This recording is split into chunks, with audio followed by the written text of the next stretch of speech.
Hello, how you doing? How's everyone? Hope you're all well. This interview with Neal Schon is one of many I would do over the years. And Neal was always cool with me. He was always very, very, very open.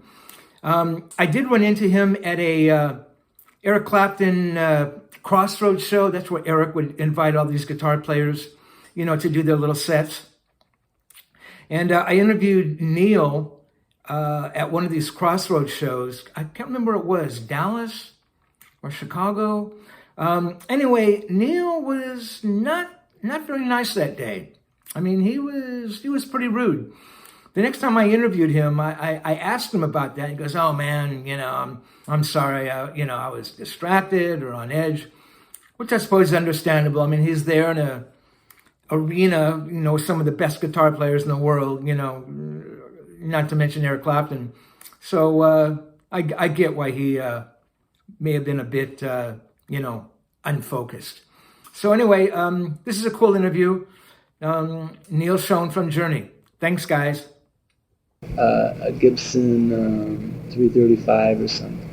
I just continued to play and continued to get better and moved myself around the city and everywhere else and tried to see as many people or make as many connections as I could and played as much as I could. And the consequence was I met Greg Raleigh, and Michael Shreves when they were in Santana. And I was playing in a bar with a band I was playing with in the Peninsula that was called Old Davis. Old Davis? Yeah. And they came in, I met them, we ended up jamming, and after that I knew Greg, and we started hanging out, and I started hanging out at Santana sessions, and eventually it worked in, getting into that band. And then Greg and I think split around 1972 from Santana. And so how long were you in Santana? 2 years. You recorded with them? Yeah. On which albums? The album after Abraxas, it was just called Santana. Mm-hmm. It's the third album in Caravanserai. The one that follows that, and then it was no longer there. So what kind of guitar and amp were you using with Santana? I was using an old gold Les Paul gold top that had single coil pickups, and I was using just a Fender Twin amplifier and a wah-wah pedal. So what was it like playing with Carlos? It was a good experience for myself. I was really young, I mean, do you think some of him rubbed off on you? Well, I'm sure somewhere along the lines as well as himself, Yeah. I mean, did you actually ever sit down and would he show you things? Would you show him things? Or? No, we'd sit down and work out harmonies and melodies, but we wouldn't sit down and work out each other's solos, I don't think. So, I mean, during this whole period, were you practicing and listening to other guitar players and listening to records and things like that? Sure, I always do that. I always listen to records.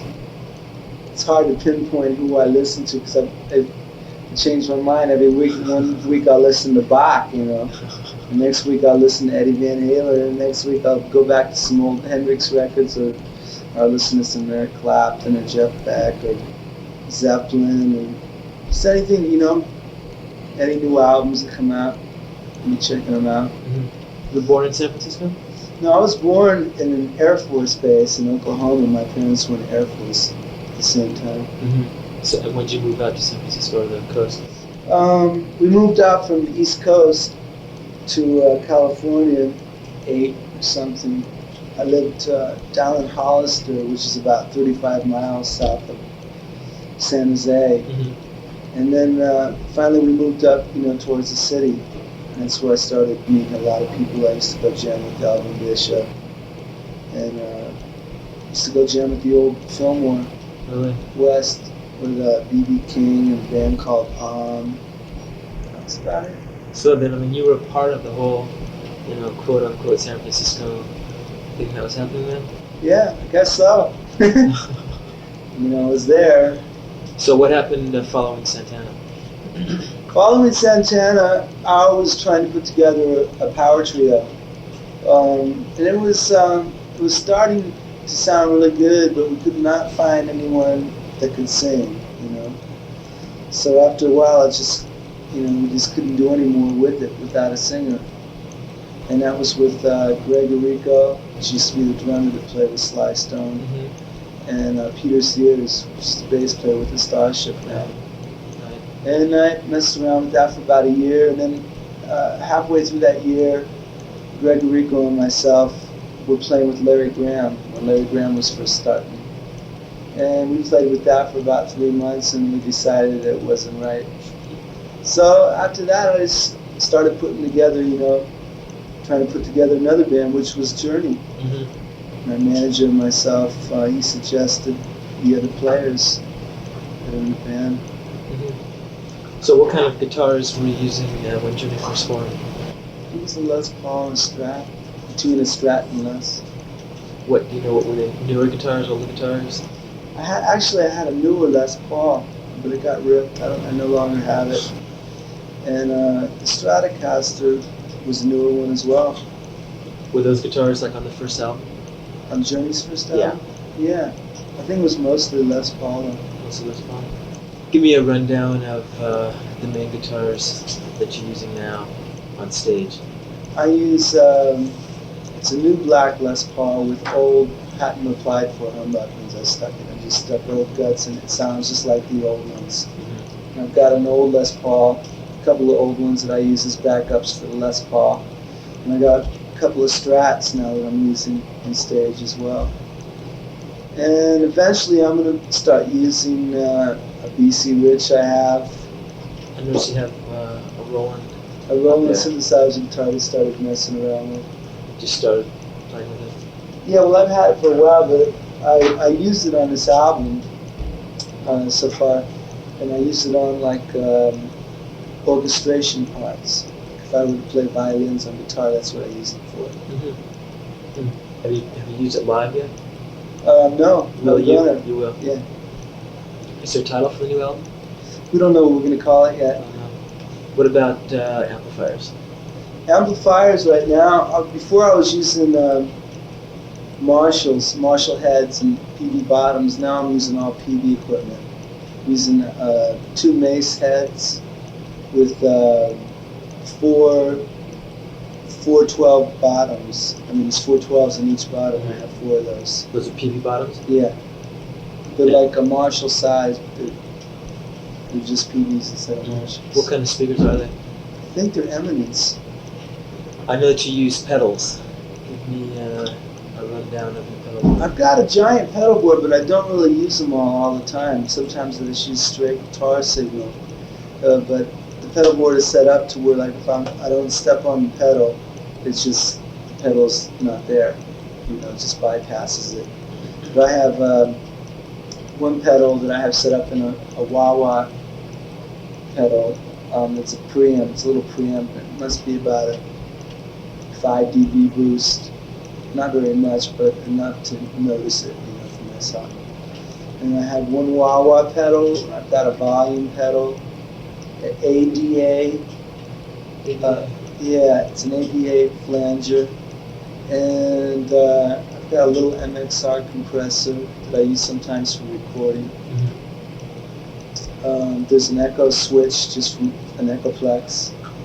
And there's another echo switch for like digital or a lexicon. I think that's about it.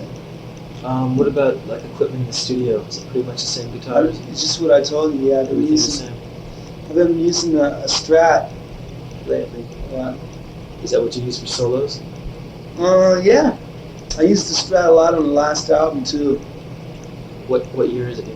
I've got one that's a '63, and I've got one that's a newer one that I put together, and I stuck old patent applied for humbuckings in the front and the back, and then I have a Strat pickup in the middle.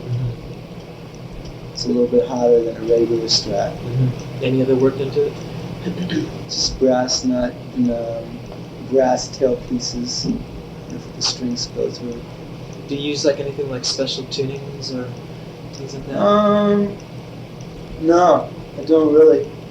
I'm aware of them, but I like to try and play it in regular tuning. What about acoustic guitars? What kind of acoustic guitars? Do you play much acoustic? Yeah. Give me a rundown of those. I've got a Guild, I think it's an F50, and then another guild. It's a friend of mine. He's letting me use right now for the studio. It's just like the F50, only it's a 12-string. One's a 6, one's a 12. What is the guitar up there with? The painting on the front. That was our road manager's, Pat Morris. I'm trying to get him to sell it to me right now. And it was made by Stars Guitars in San Francisco. They made it. So I don't know what you call it. That's nice. Just a handmade instrument. I've got a nylon string guitar I just bought, but I don't know what the name of it is. Never looked at it. I know you have a 12-string electric out there. Yeah, it's like a 335 12. Have you used that for recording anything like that? Yeah, I have before. What's, specific tracks? I used it on our next album. The album was called Next. Right. I think I used it on a song called People. What about, like, picks and strings? I've been using Jim Dunlop picks. He made me a big batch of all different gauges and stuff. So it's just like I got a big pick collection. If I need harder picks, I just go find them. Mm-hmm. Strings, I've been using Vinci's. Vinci's? Yeah. Which is an Italian company, I think. They work out of New York. And he endorsed me to a string, so I get them for free, and I like them. Do you? Yeah. Do you know the gauges? Yeah, I use the high string is a 9, the B string is 11.5, the G string is a 15, D string is a 22, the A string is a 32, and the low E is a 42. So it's fairly light then. Yeah. I mean, you find like on the Strat and things that it stays in tune? Yeah. Do you The have thing with much- the Strat, every Strat is different. You just have to sit there and mess with the springs in the back, and with the tension and how much you want the bridge to pop up, Right. so you can pull the bar back. I have them set up right now so like I can push the bar all the way down and it'll come back in tune. Really? If I yank it back, when I yank it back, any note that I hit on the neck, it'll go up a whole tone. Huh. So you can go both ways in? So I can go like from an A to a B, like hitting the A with my finger and then pulling the bar back. I'll go doo. That's great. How many springs do you keep in there? One of them I've got off 5. Really? One of them I have 4. So it's just like each one is different. Did that take some getting used to though? I mean, because you've been playing Strats and Les Pauls, do you find a difference? Oh yeah, you have to just sit there and well, the guitars don't really. They make me play different. Each one of them makes me play different because they feel different, But it doesn't really take me that long to get used to them. Are there special effects or special techniques that you use in the studio? Maybe miking things or sound things? The only thing I usually use is like use a tight sound in a small room for like laying rhythm tracks or lines. When it comes to solos, I usually just put the stacks up in the studio, and they use 2 mics that are close to the bottom, 2 mics that are in the middle of the room, and 2 mics that are way in the far corner of the other room. And hopefully you'll have a big enough room to where you can get some good ambience, make things sound nice and large, alive. Yeah, right. Does it usually take you a couple run-throughs to come over the solo you're happy with? Sometimes it takes me longer than that. I don't know if I should say that. No, it takes me a lot longer, unless I've been sitting at home, and I always sit at home and I'm always working on this stuff, but sometimes it just takes me to get into the studio before I really decide what I really want. And some days I'll spend, 3 or 4 hours on one solo, just going over and over it until I find something that, sounds like it suits the song. That's the thing. That's the hardest thing for me to do. It's easy to burn out on it, especially if you're trio or something. The guitar player can just go crazy and do anything he wants. Right. But we have the Journey now has gotten to songwriting, and we have definite songs with definite chord structures and things, and there's not that much room to improvise. So it's more or less I have to score out my parts. My brain, get it together like that. Right. Are there solos on record that you've done that you like or you think would stand out? Well, I'm sure there is. I don't know which one in particular. I like the last record. I like the Infinity record. I like some stuff off the Next. you know, it shows that I can play more than a couple notes per bar. You know? Right. I like stuff off the first album. Mm-hmm. Does playing with the keyboard give you a lot of room? I mean, as a texture and as a backdrop for you? Gives me a lot of beef to sit on, you know. Greg is really good at that, just making everything nice and fat. Like if I'm playing a solo, I'll really, you know, get behind it and make it sound nice and beefy. What will the substance of one of your solos be made up of? In other words, are there certain runs that you've used or scales or? I don't know any scales. You know, I'm sure I know them, but you know, when I'm practicing them, I don't know that there's scales. You know, I am constantly just sitting down and, you know, fiddling around with the guitar and making up like patterns. I work off patterns of basic, like, I basically have blues roots though. You know, the simple blues licks that, you know, anybody played from Albert King to B.B. King or any of those people. And once you learn that, it's really simple. I think anybody who plays guitar anymore these days can figure it out, where your fingers go in that for blues, you know, fingering. Right. It's usually like a 3-fingering or a 2-fingering. You know, doesn't really have that much to do with your little finger. Mm-hmm. But I noticed that you were using a little finger though. Yeah, I've been trying to use my little finger a lot more lately because it was like a bad habit. I never used to use it at all. And maybe it's not so bad because when you have less fingers to go flying on the board, you tend to start to sing with the guitar. Or you're singing in your mind, and you start, you know, to want to sing with the guitar more than just, you know, a million notes. You know? Right. Are there certain settings that you use, like on the amp and the guitar, as far as volume and tone and things like that you found, you know, give you? Turn it on 10. Everything full. Yeah. True. Really? Yeah. I turn it on 10. Maybe I'll back off the treble a little. So everything is pretty much full up then. Well, I have let's see, there's a master gain, there's a regular volume. I got all the regular volumes on 10. And I turn the masters down so it doesn't blast my, you know, ears out. But the sound of it, though, it'll sound like it's just, you know, roaring with fire.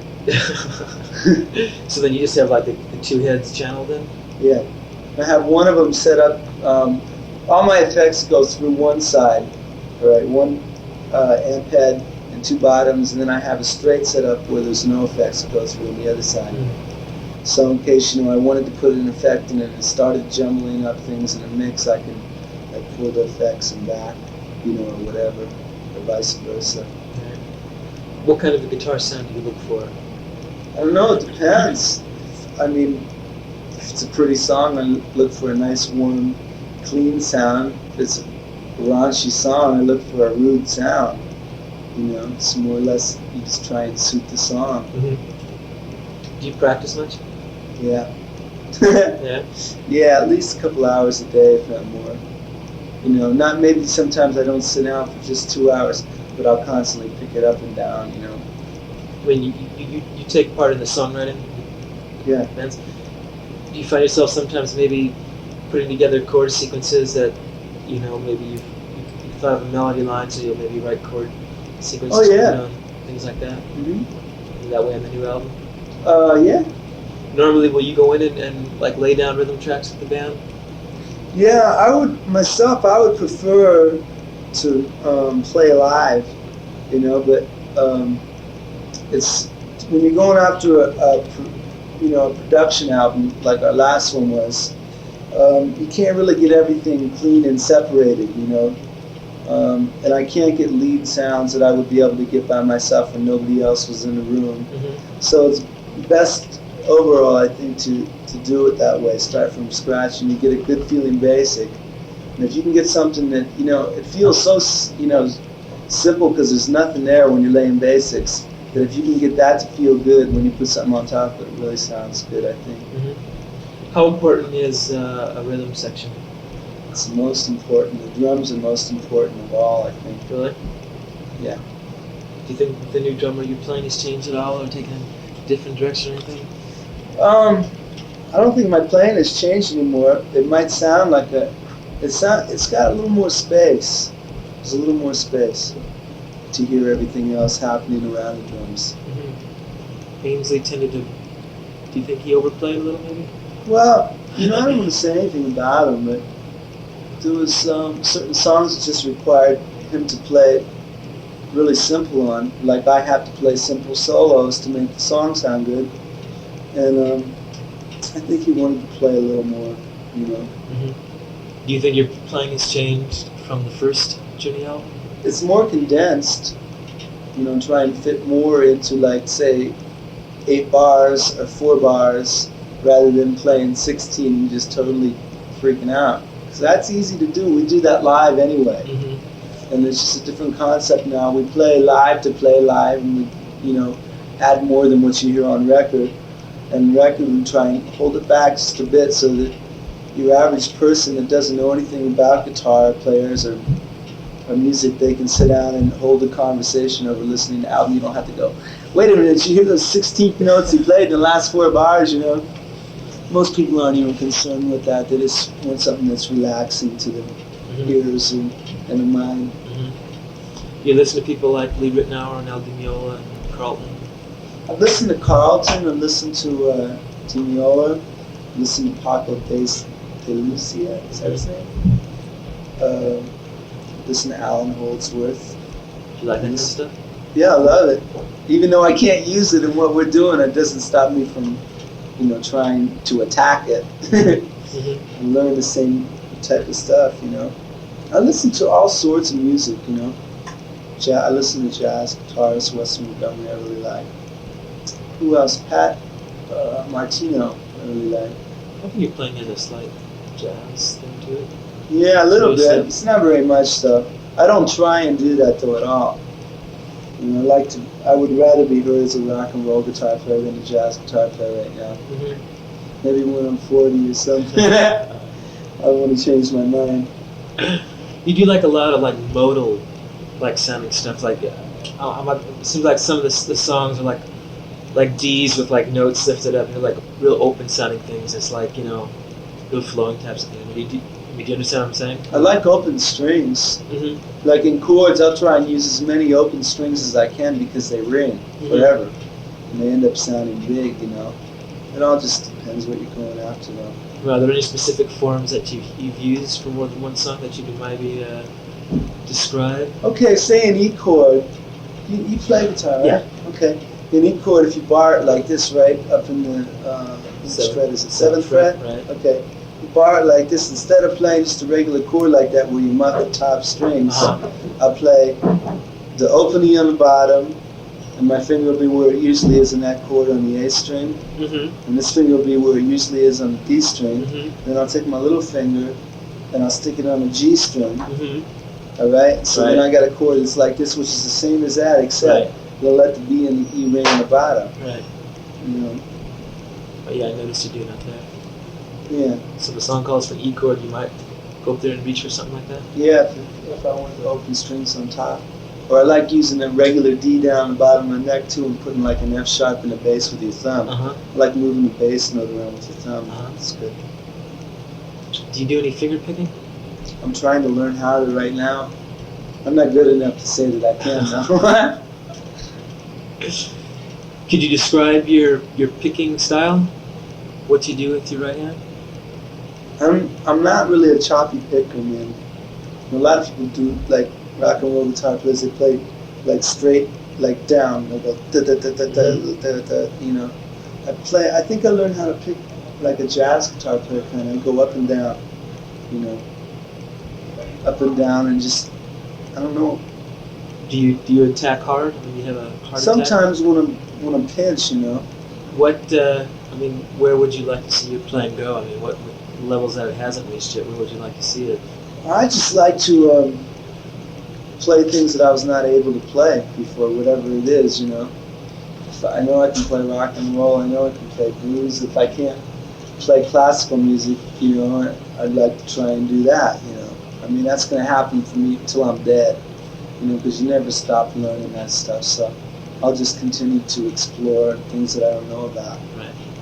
Is there anything from a technical standpoint, work that you've had done to your guitars, or I take the covers off all the pickups on the humbucker pickups, and raise the pickups as high as I can get them to the strings before they'll buzz. Or that's about all. Do you like a low action on your guitars? Yeah. Yeah, about a quarter of an inch, from 12th fret looking down, at the neck of the string. Mm-hmm. Did you say you put brass nuts on there?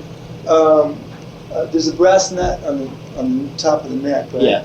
Then there's they have these new brass tail pieces for the strats. And instead of putting a whole tail piece, I just put the little nuts. I don't know what you call them. Like the inserts. Uh-huh. I just put brass inserts instead of those. So now the other strats are square up. These are they're round and they're carved out in the middle, so the string can it's not so hard on the string. Right. Do you put on any kind of new tuning heads? I've got showers on it. One strat I got the stock heads on too. So it doesn't really make a big difference. Huh? Yeah, once they go bad, I just change them. Yeah. Do you have a preference of rosewood or maple necks and strat? I like the rosewoods. You do? I like a little bit bigger frets too than what they have in there. Not jumbos, but there's a medium size in there somewhere. Have you had any of those put in? Yeah. You do? I had the gold strat, 2 humbuckings on it. I had bigger frets put in. I'm going to get my other strat refretted. Have you played maple strats? Yeah. Maple necks? Used to have one. Do you I think the necks are just smoother on a rosewood. I like to feel a rosewood they're better. smoother on a rosewood? Yeah. Easier to play than a maple? Yeah, they're not as sticky, on your fingers, it seems like. I don't know. I like ebony fingerboards too. Are there any other guitars that you haven't tried that you like yet? That I haven't tried. Tell about your PV. Oh, the PVW neck. No, it wasn't even here. They're working on it right now, but they built me a double neck guitar that looks like a miniature flying bee. Wow. And it's got 2 necks in the top neck. It's got it's a short scale 12, the real wide neck, and I've got it tuned an octave above E, so it sounds like a mandolin. The bottom neck is a regular 6. It's a pretty outrageous guitar. That was one that was in Cream Magazine. I'm not sure if you saw the picture. So they should be getting that back to me soon. It's going to be one of my new toys for stage too. Is it for stage? Yeah. Have you played a double neck guitar before? Yeah. I haven't. I've never owned one, but I've played it. Do you play any acoustic guitar on stage? Yeah. I stick my Guild, the 6-string F15. So is there a pickup on the acoustic then? Yeah, I have a Bill Lawrence pickup on it. Ronnie Montrose gave it to me. Really? Yeah. You like Bill Lawrence's Yeah, I loved it, man. When he went out on tour with us, he was playing a lot of acoustic guitar on his solo, trip this last time around. And he was getting a really good acoustic guitar sound. I had some other pickup on it, high A or something. And he gave me the Lawrence and sounded way better. They're good sounding pickups. Do you sing at all? Yeah. You sing. Everybody in the band is singing. Did you ever find it difficult to coordinate the playing with the singing? Oh yeah, it's hard, but it gets easier as you try. You just gotta practice the parts. It's hard when you first do it, though. The more you go over it, it just becomes natural. How old are you? I'm 24. 24. A young guy. Young guy. I used to be really young. So you feel your playing has grown a long way since then? Guess so. I know more than I did then. I don't know how much you can grow in rock and roll, though. Playing rock and roll, It seems like you reach so far, and then you have to kind of go into a little bit a different musical vein, whether it's progressive music or classical or whatever, to make it sound different, because there's only so much you can do to rock and roll. It's pretty, it's relatively all the same, I think. It either sounds good or it doesn't. That's, I think you started reaching out in the last album a little. Yeah, I have more space to play on this album, actually, I think, than the last one. There's more rock songs. So when will this album be out? I don't know, maybe March, if not sooner. Maybe February, March. And you're going to Japan when? When? April? April. Yeah, we'll be hitting Japan and Europe, Australia, New Zealand, and then we'll come back to the States, do the States. So you've never been to Japan before? Pardon? Have you been to Japan before? No, never. Looking forward to it? Yeah, for sure. Heard a lot about it. Yeah, it should be fun. Okay. I think that's everything. Should be all right? All right.